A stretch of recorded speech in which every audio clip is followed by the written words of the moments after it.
Une des choses qu'il faut apprendre pour se servir de l'ordinateur efficacement, c'est tout ce qui est en partition, comment créer une partition, ce que c'est qu'une partition. Donc, je vais vous montrer ici.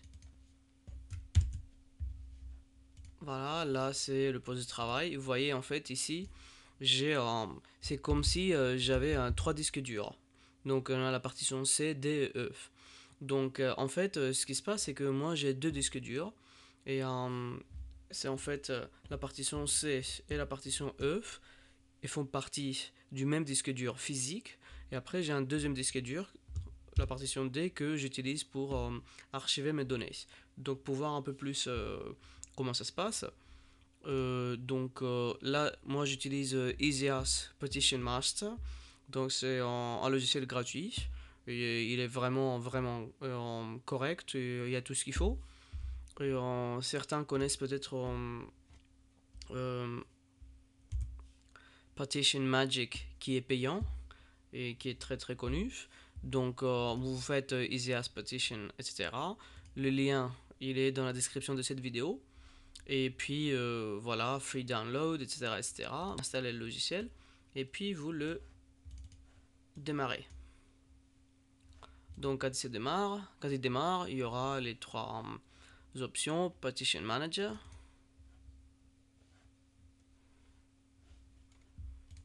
J'ai cliqué deux fois. Et là on voit ce qui se passe. Donc il y a deux disques durs sur mon ordi, comme j'ai dit. Le premier disque dur, il fait voilà 900 et quelques gigas. Et l'autre, il y a en fait deux partitions. Donc, ce qui se passe, c'est que au début, un disque dur, il vient et sans partition. Donc, quand il faut l'installer, il faut créer une partition dedans.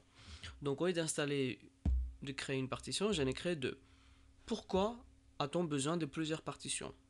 Imaginez que les partitions, c'est comme des gros dossiers. Donc, vous avez un disque dur et vous le séparez en deux ou trois ou quatre morceaux.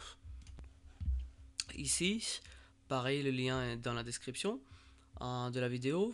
J'ai trouvé quelques arguments et, pour pourquoi utiliser des partitions, pourquoi insérer ou créer plus d'une partition. Donc déjà, l'argument le plus intéressant, c'est que c'est vrai que si on veut installer deux systèmes opérationnels sur le même ordinateur, donc vous voulez avoir Linux et Windows par exemple, sur la même machine, bah, on ne peut pas faire avec une seule partition. Par exemple, la partition C, on ne peut pas installer deux systèmes opérationnels. Mais déjà pour Linux, je crois qu'il en faut 5 partitions, et puis pour Windows, il faudra au moins une. Donc déjà voilà, et comment ça se passe. Et après, si vous avez déjà 5 partitions Linux et une pour Windows, et bah en fait, il y aura des données que vous voulez utiliser quand vous êtes en train de travailler sur Windows, et après les mêmes données, vous voulez les toucher quand vous travaillez sur Linux. Donc on ne peut pas accéder et aux, aux partitions Linux à partir de Windows très facilement. Et l'inverse aussi. Donc c'est mieux d'avoir une partition à part qui contient nos données, et comme ça en fait on peut y accéder à partir de n'importe quel système opérationnel.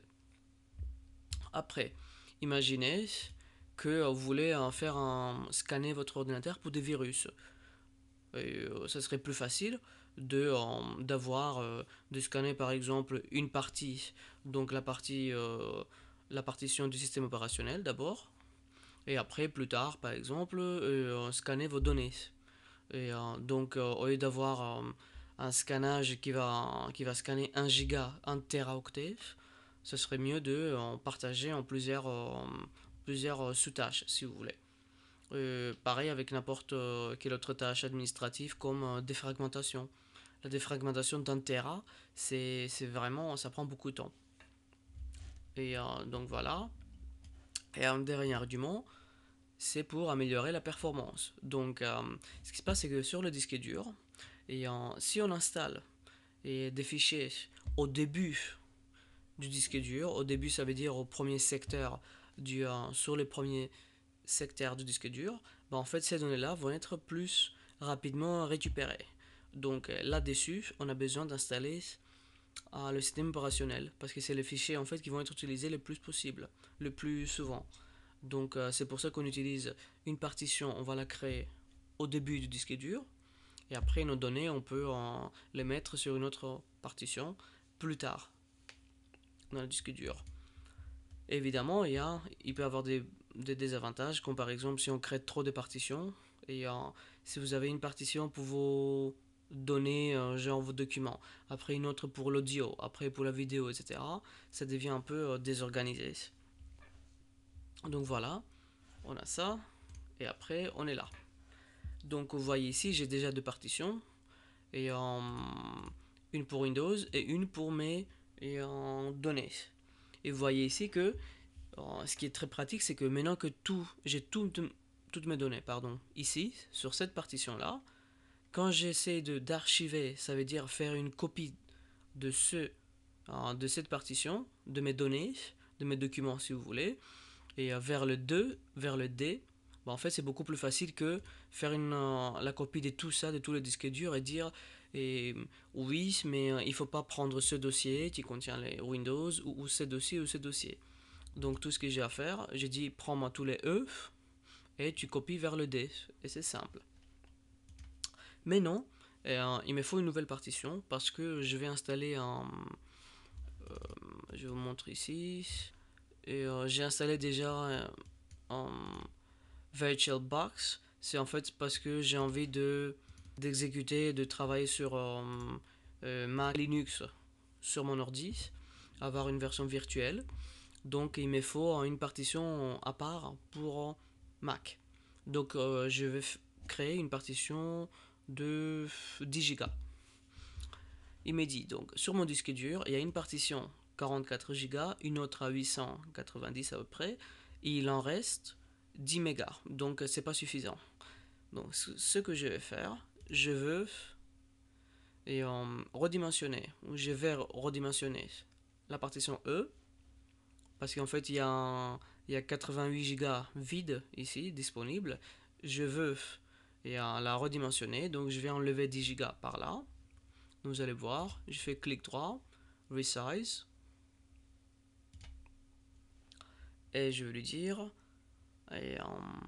ok, la taille de la partition, au lieu d'avoir 908 000 mégaoctets, ça veut dire 908 gigaoctets à peu près, je vais lui dire je veux 898. Ok.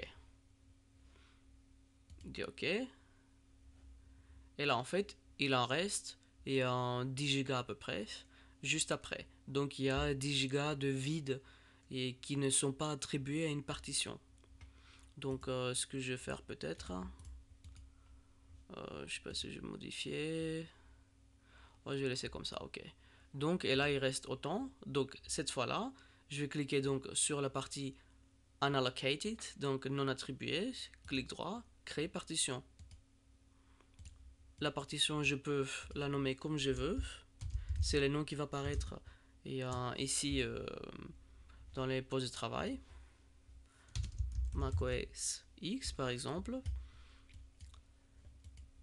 Primary Logical, c'est en fait, il faut savoir une chose seulement, c'est que la partition primaire, c'est la partition où on installe le système opérationnel qui va gérer tout l'ordi. Donc le système opérationnel de base qui gère tout mon ordi, c'est Windows. Si après j'ai Mac, les Mac en fait vont être exécutés à partir de Windows.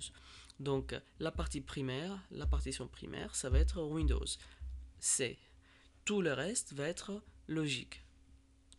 File system, FAT32, etc., etc. Il faut savoir que X2 et X3 c'est pour Linux.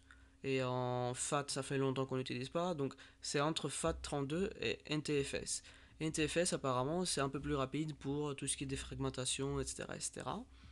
Et NTFS, une partition NTFS, on peut y accéder à partir de Linux sur Windows. Donc, je me dis, ok, ça me va. Après, la lettre du disque, donc par exemple, vous avez CE, etc. Je donnais F, ça me va. La taille, c'est autant. Est-ce qu'il faut laisser de la place après? Non. Je vais prendre toute la place non attribuée ici. Je vais la donner pour la partition. Je fais OK. Et là, il y aura, et voilà, et la nouvelle partition.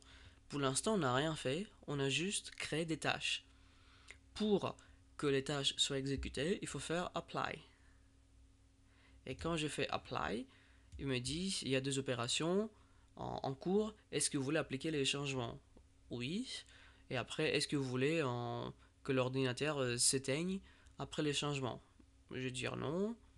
Mais de toute façon, vous allez voir que peu importe parce que ici, hop, on attend 2 secondes. Pour l'instant, il ne va rien faire parce que je vais refaire apply. En fait, pour créer, pour redimensionner la partition E, en fait, il faut redémarrer l'ordi. Et donc, il faut dire normalement oui. Mais vu que je suis en train de faire la vidéo, j'ai pas envie que ça s'arrête. Donc, vous faites oui. L'ordinateur va démarrer. Easy as Partition Master, avant qu'on accède à Windows, ce logiciel-là, il va prendre la relève, il va prendre la main et il va créer les partitions. Quand il aura fini, bah, il va donner la main à Windows, donc vous allez voir le logo de Windows, etc. etc. Et à la fin, vous aurez donc, sur votre poste de travail, vous aurez déjà les C et E, ils sont déjà là. Il y aura le F qui va être attribué en macOS, etc. Donc voilà comment créer une partition et ce que c'est qu'une partition.